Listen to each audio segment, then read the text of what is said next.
Girl. Hey, I think that's a pretty good That's book. fine. Good, fine boy. See this way. You come over here. To see you. How old are you? 40. A number of the teeth have decayed cavities in them. And that has happened because he's not eating enough fish or not getting enough milk. Say, you're a fine, big, strong fella. How old are you? 20. You look as though you're a giant. My. Where'd you come from? Opera. Well, that's the place. Did you eat lots of fish when you were a little boy? Yes. That's the stuff that makes good bodies. If everybody do that, the most universal disease in the world is the decay of the teeth. And unfortunately, we have not known the cause until we've gone to the primitive people to find how they prevent tooth decay. Our difficulty is that we are adding too much white flour and sugar and do not get enough of the foods that carry the minerals and vitamins. When the primitive people adopt the food of modern civilization, their teeth decay just as ours do.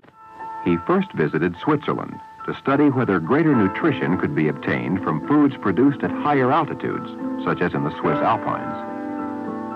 He discovered the isolated Lechental Valley, a community compelled by its very isolation to eat locally produced foods. Here he made physical examinations of teeth, recorded data, collected menus, and made photographs of the people.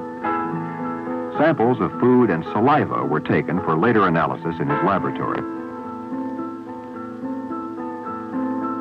The children had well-formed teeth, good physiques, and an apparent immunity to disease and dental problems.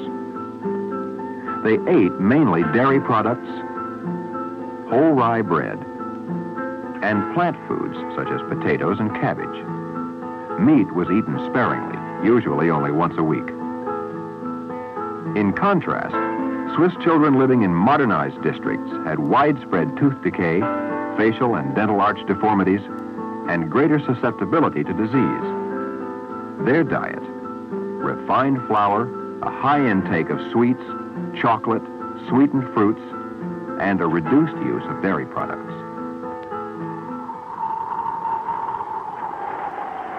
On his next journey, Dr. Price visited the Outer Hebrides, located off the coast of Scotland.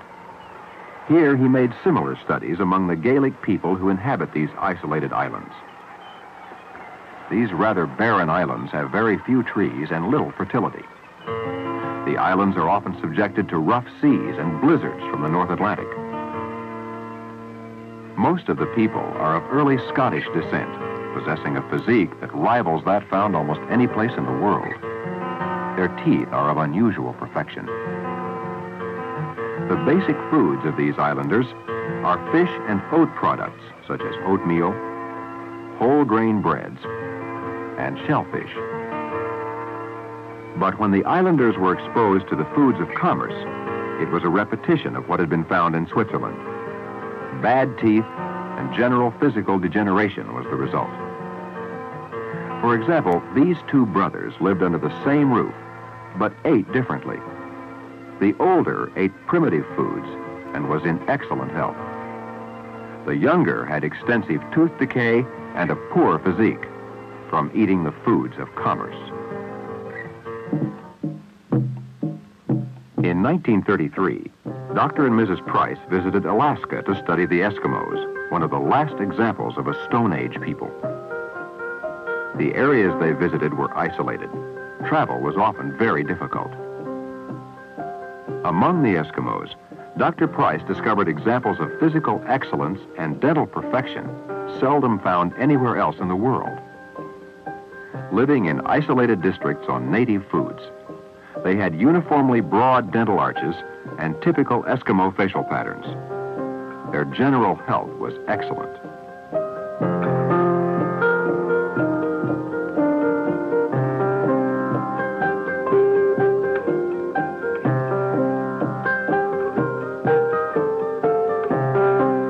The Eskimos ate foods rich in minerals and vitamins, mainly caribou,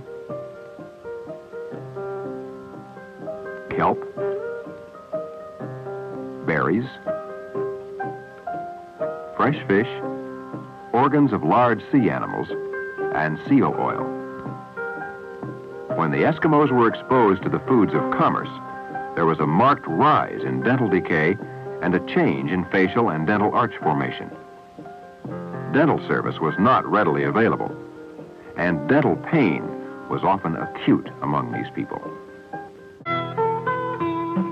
These Indians inhabited northern British Columbia and the Yukon Territory, an area inside the Rocky Mountain Range.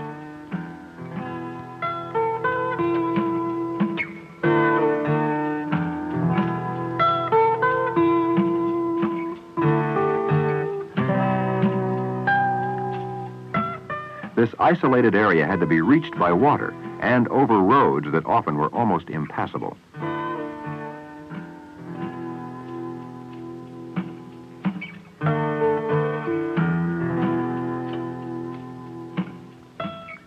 Long ago, these Indians discovered that the white man got scurvy when forced to live for long periods of time in this area where fresh fruits and vegetables were often not available.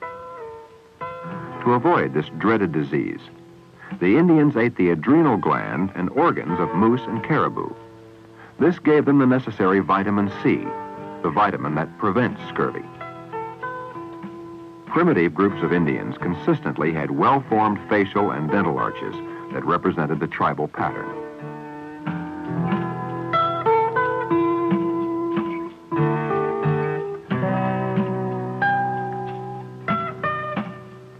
But new generations, exposed to the foods of commerce obtained at trading posts or through government agencies, showed marked changes in facial and dental arch forms. Extensive tooth decay was quite evident.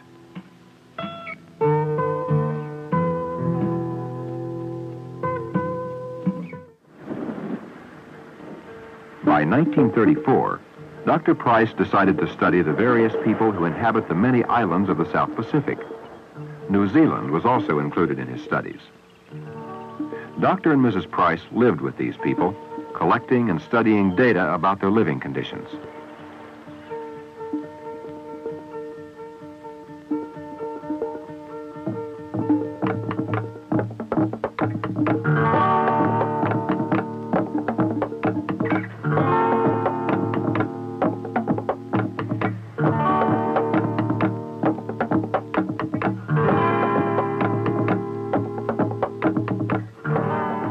Not surprisingly, he found that people who ate the foods of the area, shell and scale fish, plant roots, and tropical fruits, had developed a very high immunity to dental decay.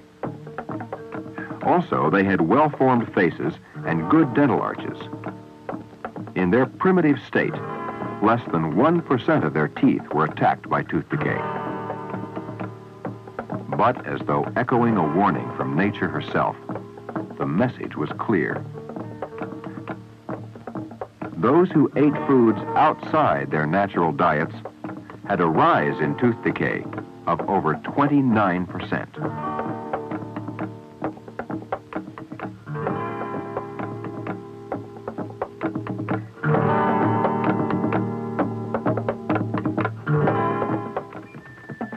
By 1935, Dr. and Mrs. Price went on one of their longest trips, some 6,000 miles to study 30 different African tribal groups.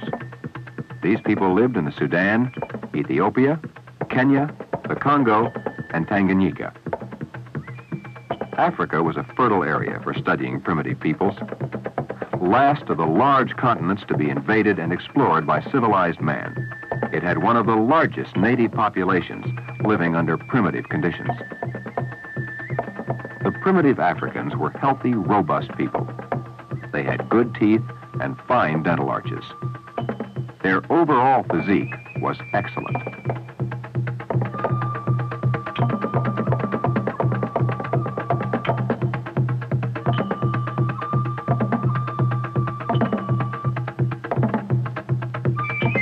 Their diet, dairy products, fish, vegetables, and eggs of certain species.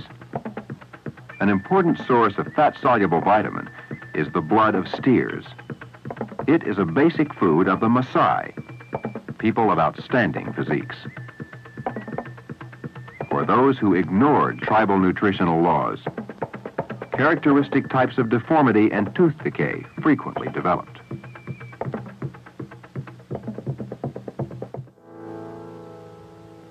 One of Dr. and Mrs. Price's last journeys was to Peru.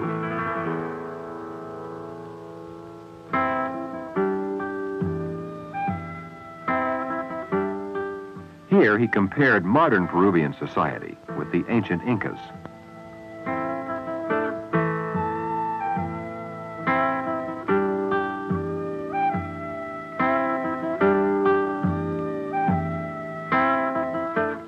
This was done by examining more than 1,000 human skulls of the ancients. Dr. Price did not find one significant deformity of the dental arches.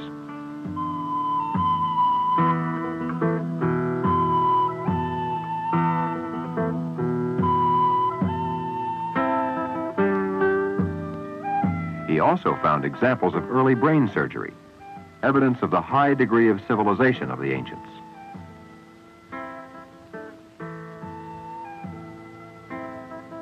Primitive Peruvian Indians, subsisting on natural foods indigenous to their country, were healthy and robust, with fine teeth and sturdy bodies.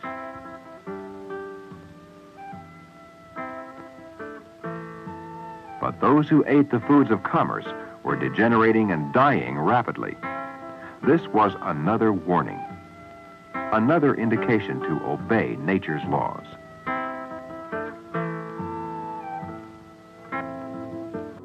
Dr. Price discovered that with individuals undergoing a degenerative process, a chemical analysis of the food disclosed a marked reduction in the intake of some of the important vitamins and minerals. Even primitive societies share our blight when they eat our food. Dr. Price discovered a substance he called Activator X. It belongs in the fat-soluble group. He recognized that the fat-soluble vitamins A, D, E, and F had been deficient in practically every case of active tooth decay. He found that an essential characteristic of the successful dietary programs of primitive societies related to a liberal source of the fat-soluble activator group, such as is found in seafood, especially fish roe, bird's eggs, butter fat of mammal's milk, organs of animals, and insects. Even though the diets of primitive people differed greatly as to type and source, all diets provided a large increase in water-soluble vitamins over modern diets by at least a factor of 4, and at least 10 times more of the fat-soluble vitamins and mineral activators than the displacing diets of commerce. Quality rather than quantity was the important factor. Since these foods were unrefined, they also supplied from 2 to 8 times the minimum daily requirements of calcium and phosphorus, and up to 28 times that of magnesium. The entire treatment of food, from planting to preparation, was important. Dr. Price believed that changes in nutrition could occur with a change in agricultural methods, and that there was a direct relationship between poor quality foods and the depletion of the minerals in the soil. Primitive societies were aware of the relationship between what they ate and their own reproduction, so nutrition was carefully planned for expectant mothers. When the foods of commerce were substituted for their natural diet, there was evidence of abnormal facial patterns and susceptibility to certain diseases.